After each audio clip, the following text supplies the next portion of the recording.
Hey, what's going on, friends and theme park fans? This is Silver Stix here for another Stix Top 6, where I count down the best and worst that theme parks have to offer. Alrighty folks, Disney's audio animatronics have been an absolute staple of their parks and attractions since the very beginning, even going so far as for them to file a trademark on the term audio animatronic back in the 1960s to keep themselves slightly ahead in the theme park rat race, or Mickey Mouse race, I guess. And of course, Disneyland in Anaheim, California was the very first Disney theme park to be built, so subsequently it was also the very first park to start using these brand new highly advanced figures. Over the years, with new Disney parks opening and technologies advancing even further, these animatronics have truly become a thing of the future, and they're only getting more and more lifelike and mind-blowing as time goes on. So that really leads me to today, here on Stix Top 6, where I'd like to take a field trip over to Anaheim to check out where these animatronics started, learn some cool facts about them, and have some fun, while most importantly, counting down what I think are the top 6 best animatronics at the Disneyland Resort. Let's get right into this one, shall we?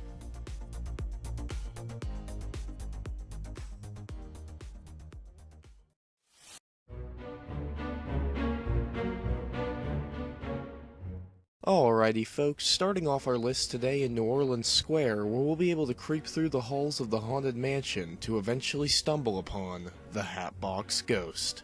This audio animatronic figure has gone through many changes, updates, and generations over its 50-year history within the Haunted Mansion, but still it's remained a fan favorite since opening day. His overall character is pretty simple, honestly. He's just an old ghost who stands still in the attic section of the mansion, and after every few seconds he'll chuckle and his head will disappear off his shoulders, and it'll reappear in the hat box in his hand, and then after another few seconds his head will appear right back on his shoulders where it started, hence why he's known as the Hatbox Ghost. His original figure back in 1969 didn't last all that long in the ride because it required extremely specific and precise lighting to make it work, and long story short, technology just wasn't fully there yet. But with his mighty return back in 2015, he came strapped up with a much more vibrant and detailed look, a wide array of motions and movements to really bring him to life, and best of all, a projected face to make the transition from his shoulders to the hat box much easier and much more reliable. Overall, the Hatbox Ghost isn't the most advanced, next-level animatronic you're ever gonna see in your life, but he is such a creative design, and he's been around for so long that I feel like we all just need to pay respect to this absolutely legendary animatronic figure.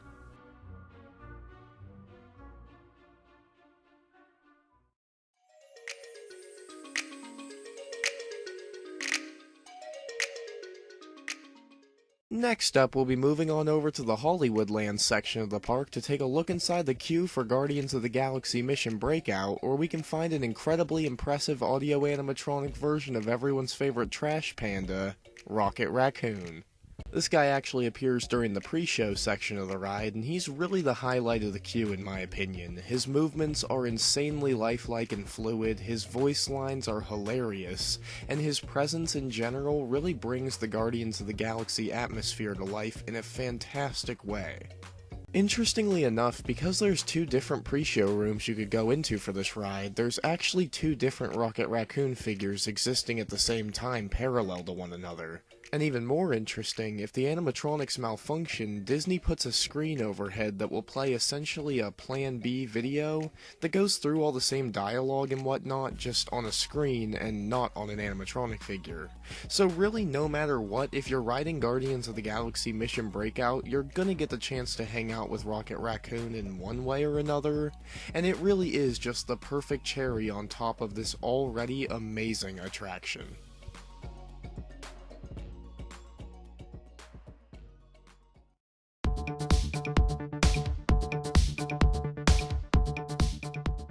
Making our way over to the Pixar Pier, we can head inside the queue for Toy Story Midway Mania, where we can find an unbelievably impressive Mr. Potato Head animatronic.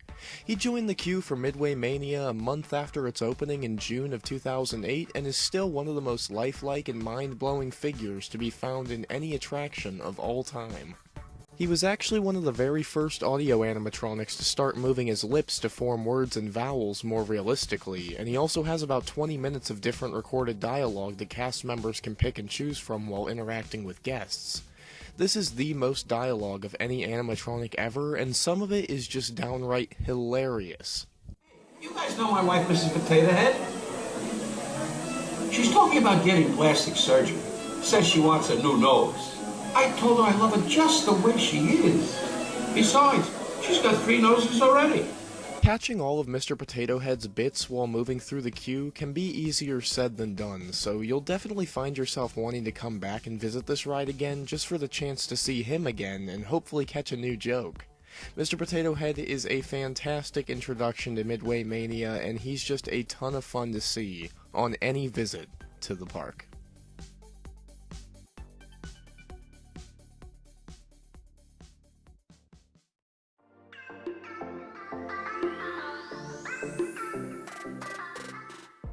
Heading on over to Fantasyland, we'll be able to make our way to the top of the Matterhorn bobsleds where we can face off with Harold the Yeti. This insanely impressive animatronic figure was originally installed within the Matterhorn bobsleds back in 1978, where it was a pretty static figure with very few movements to it at all. However, in 2015, a giant overhaul was done to the ride and Harold the Yeti was updated as well.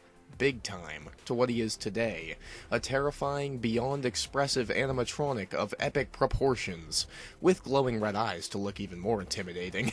He's awesome, I'll put it that way. There's a reason he's been around since the 70s, and he's definitely not going to be going anywhere anytime soon either. Harold's a beloved Disney character at this point, he's a great mascot for a great attraction, and he's simply one flat-out amazing animatronic figure.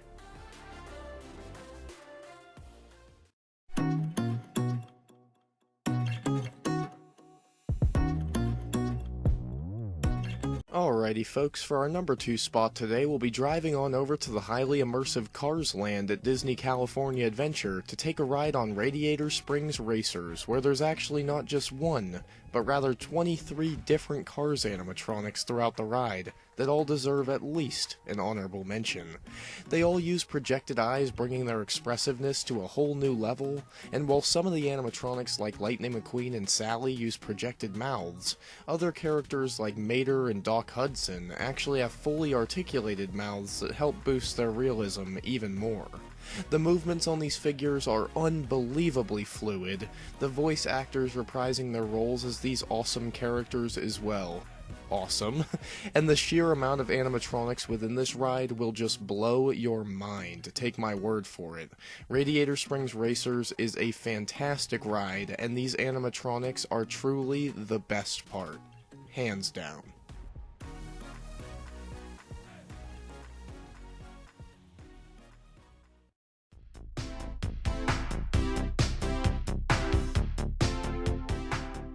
Finishing off this list with a bang, we'll actually be hanging out later in the park to catch the one-of-a-kind nighttime show Fantasmic, where we'll be able to see Sorcerer Mickey Mouse take on the massive one-of-a-kind Murphy the Dragon animatronic, which made its debut on September 1st, 2009.